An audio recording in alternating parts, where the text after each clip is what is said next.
नाज़रीन में पासे मां ॿुधाईंदा आलू कंबर में पानी की खोड़ खिलाफ जीए सिंध मुहाज़ के सॾ ते एहतजाजी रैली कढी वई है। सिंध में पानी की खोड़ सबब आबादगार परेशानी जो शिकार आहिनि। अखबारनि जो चवणु है त पानी फ्राहम करे सिंध से माटेली माव वारो सलूक बंद कयो वञे। ब्रेकिंग न्यूज़ है, अवां खे आगाह कंदा आलू त कंबर में पानी के खोड़ खिलाफ जीए सिंध मुहाज़ के सॾ ते एहतजाजी रैली कढी वई है। रैली में अखबारनि खिताब कंदे चयो है त सिंध में पानी की खोड़ सबब आबादगार परेशानी जो शिकार आहिनि। पानी फ्राहम करे सिंध से माटेली माव वारो सलूक बंद कयो वञे।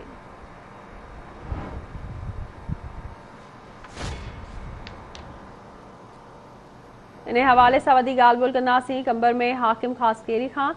जी हाकिम, कहिड़ा अपडेट्स आहिनि? जी, कंबर में नई पानी जी हथरादू खोट खिलाफ जेको आहे जीए सिंध महाज़ ज़िले पारां जेको आहे त नूर सोलंगी जी अॻवानी में एहतिजाजी मुज़ाहिरो करे प्रेस क्लब अॻियां पहुची सख़्त नारेबाज़ी करे धरणो हयो वियो।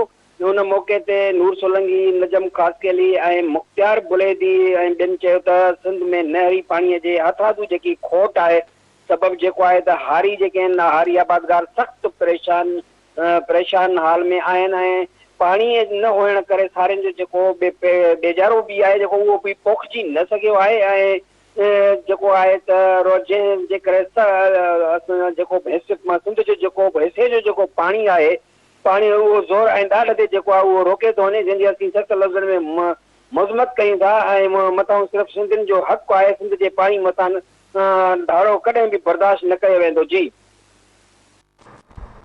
महिरबानी मां जी आगाह करण लाइ।